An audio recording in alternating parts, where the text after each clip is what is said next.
Hi, I'm recording pending karmas today because that's such a big topic. I kept getting asked about, like, what is even pending karma? Or sometimes people lose interest in pending karma while they're asking me the question because it's too confronting. So, what is even pending karmas? And I'm going to record that in two sessions or multiple because it's very hard to explain within one. Pending karma is basically what is outstanding balance of your balance sheet from the sum total of your past lives that you are existing in this life because of. My God, how do I put that in a better English? English is my second language, so I'm trying really hard. So basically, it means that whatever you owe to somebody else, whatever they owe back to you, right? Whatever contracts your soul has made in all these time, in all these past lives, the sum total. And I will explain you the complexity of soul contracts as well. It's not as sometimes as ridiculous as some spiritual egoistic people will tell you, like, oh, they brush it off as if like, oh, something bad happened to you, it was your soul contract. Like, no, don't normalize or simplify something so easily or brush it off like, oh, your soul agreed. And people feel really battle inside them, or they feel really unfair that this is what my soul agreed to be abused, to be because there are serious cases, and sometimes people might feel like this is what I agreed to be abused to this degree, and that's not really the case. Okay, so that's why I'm going to clarify a few things for you, that what truly is even pending karma, and what are soul contracts. So let's just say I'm going to give an example, and you have to keep a big heart here, that acceptance is the key to understand the pending karma, that you may be the one who have done something wrong.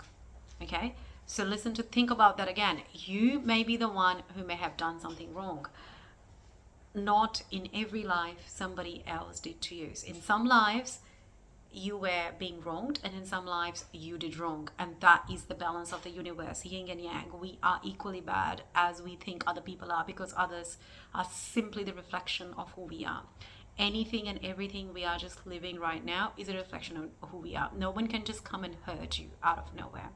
So all the lower energies of the, like, how I explained in the Vedas, the vertebrae of the lower energy are called Patal Lok, or coming from the very, very lower energy that can make you sick or drag you to court or give you such intense pain or nearly death-like experiences, loneliness, seclusion,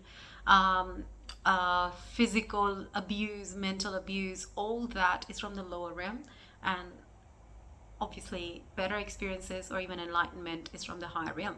Now, does that mean that all houses of astrology have one realm allocated to each to them on a general term? Yes, but that's not how it works, because even the sixth house, which is one of the most negative house, has positive things to give, but we're not talking about that. But it has something to do with pending karma, because pending karmas are checked from sixth house, your soul purpose, the planet that represents your soul purpose, the sign that is in your eighth house, and where is the planet that rules the eighth house going. And that's technical, which I don't want to confuse you with. So what are pending karmas, coming back to the simplicity, is if there are 50 lifetimes back that you can date it back, 50 things that you did wrong, 25 of them you have done something wrong, and 25 somebody else did wrong to you. Now you have to pay back everything that you owe to somebody, and everything that you receive from someone is something that they owe you. Even if someone comes and helps you show an address when you're lost, even that is pre-designed. And some things are obviously getting designed as we move, right? The universe learns love as we move with love in our heart. So it learns how to love us back as we learn ourselves. The universe is also learning along with us. So when these pending karmas, let's just say you owe $100,000 to somebody, and all these years it's now all these lifetime later, it's now time, because Saturn has taken account of all these things, and now based on everything that happened in all these lifetimes, that you took it from someone, but then you also used it here, but then you got married to someone, and then it jeopardized this, and then it jeopardized somebody else's life, but then everything went back normal, but then you never paid them back, so they suffered, and their family suffered, and their family suffered, and then but you had a happy life. Now what has happened is, and in another lifetime something else happened. You gave someone $80,000, but then there is a balance now of 20 grand, and then their family were happy, and then your family was unhappy with you because they suffered. Now there is, see the complexity of the web, of this such complex web just created out of all these lifetimes. When you look at it today, what's left?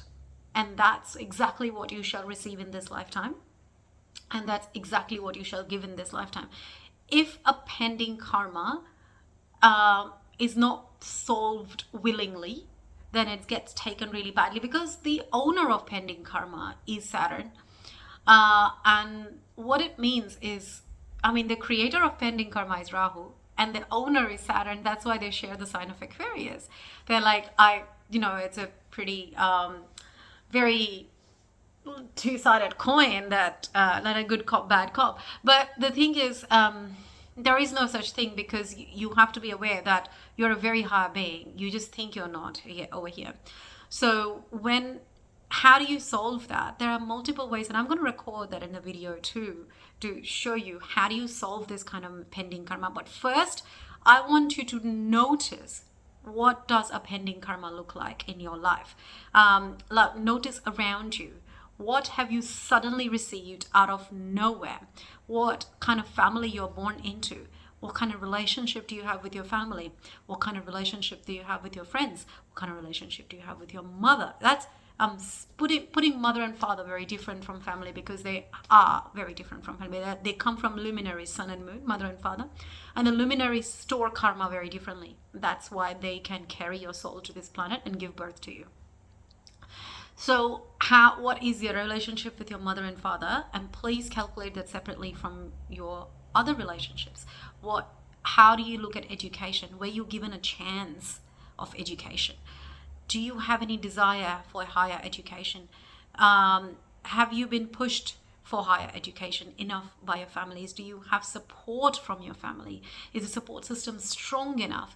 Do you have any sibling related issue? Do you have a very strong anxiety where you can't take actions on your own? Who are you? What does your pattern say?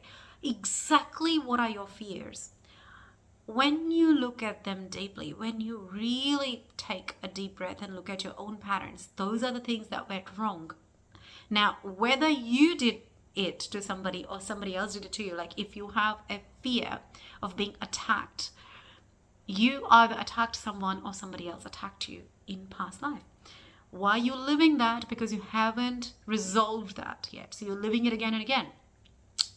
Now your ego mind would think like, somebody attacked me. So first thing when we go to a therapist is we tell them like, I have this fear, and then they say like, oh, maybe somebody attacked. A lot of spiritual, maybe somebody attacked you in past life, that's how you died.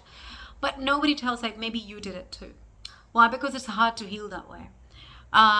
And people say like, if I did it, why would I be afraid? That's because that person suffered and they left that energy behind, and no one's spared from that energy. Imagine somebody did wrong to you. You would want that revenge too, or you would want justice too, same like they did. That's why the residue is still with you. That's why you feel the pain, because they wanted you to.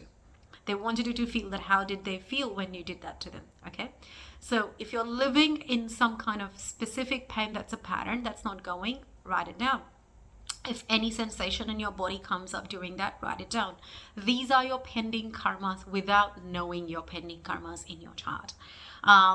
If there is a certain pattern between you and your parent, if you're unable to buy a property, if no matter what you do, you are unable to buy a property, and all your friends have beautiful houses, pending karma, okay? Now, if you cannot have children no matter what you do, pending karma. Whether it's a good or a bad thing, that we can see later. Not always it's a bad thing. That means your account with having a child up until now is completed. And your soul decided, now this is soul contract, listen to it very carefully. Your soul decided that in this lifetimes I would resolve other things that I need to resolve before I create a new life. You don't remember that as a soul, but you will have a slight sensation around it. Like you feel like you might feel the detachment from having a child. But if you're too attached to having a child and yet you're not having one, that's a different kind of pending karma. That means that children don't want to come to you. That means that something that you should have provided in past life to them, you missed. And how do you make up for it? So that those are the things we're going to be really careful about. That how do you make up for those things? How do you create that kind of solid patterns towards your life? So you can create a new transformation. Now transformation is 8th house. So moving from 6th house, which is enemies, past life pending karmas, sudden losses, sudden diseases, sudden, like, not sudden, but sometimes they crawl to you, creep up, but you're not noticing it, or you are, but you can't do anything about it because you're tied. Okay, and then you are thinking of moving towards the sudden transformations or slow transformations. It doesn't really matter. And based on your chart, it may come suddenly or it may come slowly. I haven't looked at it. So then comes your 8th house where the transformation comes. And then comes your 12th house, which is the third house of the karmic liberation. The 12th is a liberation, but also house of losses, and many other things. But then the liberation will come. You have to pass from 8th house to go towards the 12th house of the Akashic Tattva, or the gods, or the pure energy of the universe comes from the 12th house as well. And people call it the house of losses, but I call it the house of pure losses, and you lose what's not yours from 12th house. But it's very hard to process that as a human being when you lose something really important, where someone really dear to you, someone who you rely on. So that is how you check your pending karma, by keeping a track on all the patterns of your life, and you have to sit down and feel them instead of think them. Because when you're thinking them, you're creating Mercury. And Mercury, remember, Mercury can create new patterns. Mercury is a very intelligent planet. And Mercury is also one of the most disturbed planets. So it will give you illusions and create fake memories that can happen in past life regression sessions as well, because you are trying to make yourself feel too good because it's too confronting for what actually happened to you or what you did. And also fake memories is very dangerous because you can resolve it now, but then it gets accumulated and you might have to do it again next birth, and we don't want to do that. So we will come to how to solve it either with a debilitated Mercury, either with Ketu completely, okay? Your Anahata chakra or your heart. But first you have to do a solid grounding. So now we're going to move to a second part, because I want to keep the remedies of pending karma very separate. It might be a shorter video, but at least it will give you some sort of substance or some sort of design of your life of how to move ahead on untangling the pending karma, untangling the web. It's not that easy, but it's not that hard if you really love yourself. And you have to learn to love yourself, because people say like love others, but the point is, if you haven't learned how to love yourself, you're not truly loving anybody else either. Everybody else, anything else is just a reflection of who you are. So no matter how much you give to someone, you might still feel like you feel empty or lost or a pain inside you, and you have to resolve that.